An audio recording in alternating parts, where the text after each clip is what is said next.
So, what if World War III didn't kick off with a giant explosion, but with a series of quiet, calculated moves that all happened on a single day? We're going to break down this really fascinating analysis from two AIs, named Nick and Pi, who argue that the next global conflict, well, it's already started.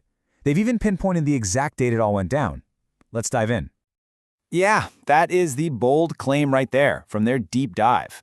According to their synthesis of news reports, official statements, and even leaked documents, Monday, July 14th, 2025, was the day the world tipped over the edge. So how on earth did they arrive at that staggering conclusion? Okay, so their whole argument really rests on 5 key things that they say all came together on that one day.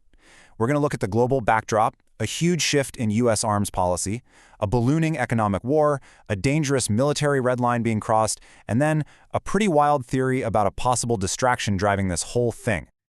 Right, so first things first, to really get why July 14th was so important, we have to look at the state of the world right before it. The AI's analysis really hammers this home. This wasn't a world at peace. It was more like a global tinderbox, just waiting for a match. You know, even before this key date, the world was already at a boiling point. Sources like the Global Peace Index found this one startling number, 92. So what is 92? Well, by August of 2025, that's how many countries were involved in conflicts outside their own borders. That is the highest number seen since the end of World War II.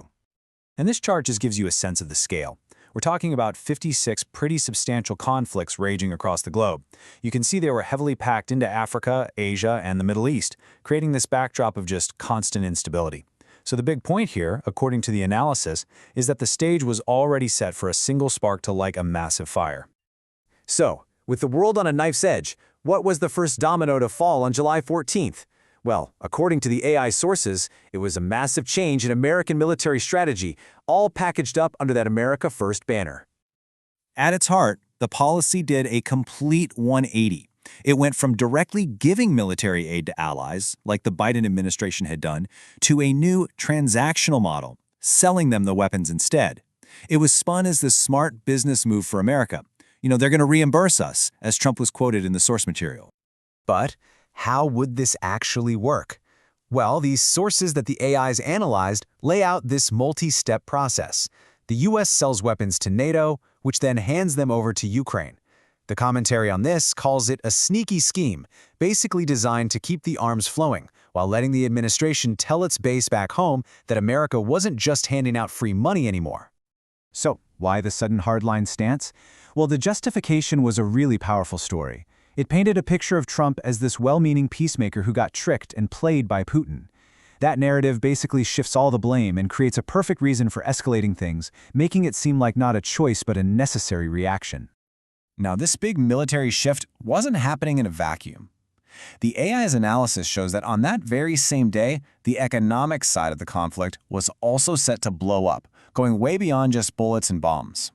Senator Lindsey Graham was apparently pushing for what he called a sledgehammer. And we're talking about a proposal for 500% sanctions.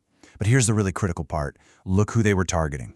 This wasn't just about Russia's war machine anymore. It was aimed right at major BRICS nations, China, India, and Brazil, for buying Russian oil.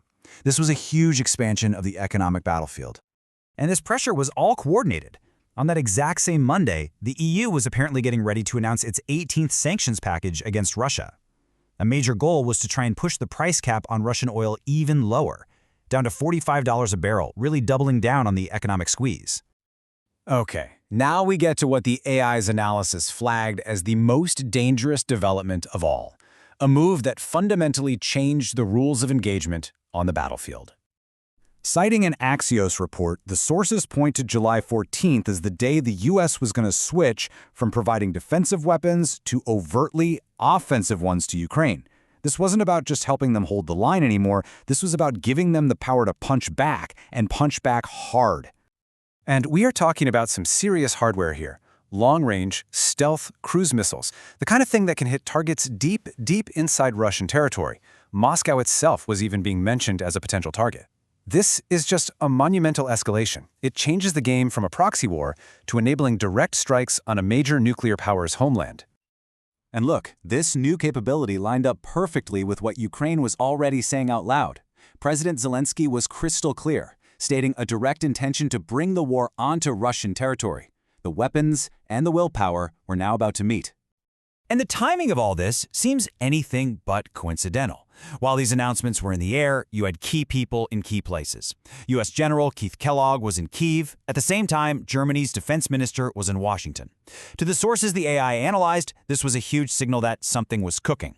A highly coordinated, major operation was imminent. Okay, and this brings us to the final and definitely the most speculative piece of this whole puzzle. The AI sources suggest that these huge geopolitical moves might have been tied to a completely different story that was breaking in the domestic news. So the question the analysis really poses is this. Was the timing of this massive military escalation just a coincidence, or was it a deliberately manufactured distraction? So check out the timeline they lay out. The Daily Mail was reporting that Ghislaine Maxwell was ready to talk to Congress about the Epstein files, but was supposedly being blocked. The theory, then, is that this sudden, dramatic ramp-up in the war was the perfect way to cook up something, a quick little victory, to totally dominate the news cycle and push that other story off the front pages. So, let's just pull back and be really clear about what the AIs mean when they say the beginning of World War III. They're not talking about mushroom clouds, that's the end. They're talking about the moment the conflict crosses a certain threshold. It's when you have offensive long-range strikes hitting a major power's homeland, combined with a massively expanding economic war against global players, all driven by these complicated political moves back home. For them, that moment was July 14, 2025. And this all leaves us with one big question to chew on. In an age like ours, with such complex stories and narratives being spun, when events might even be used as distractions, how do we even begin to figure out what's really driving things on the world stage? It's definitely something to think about.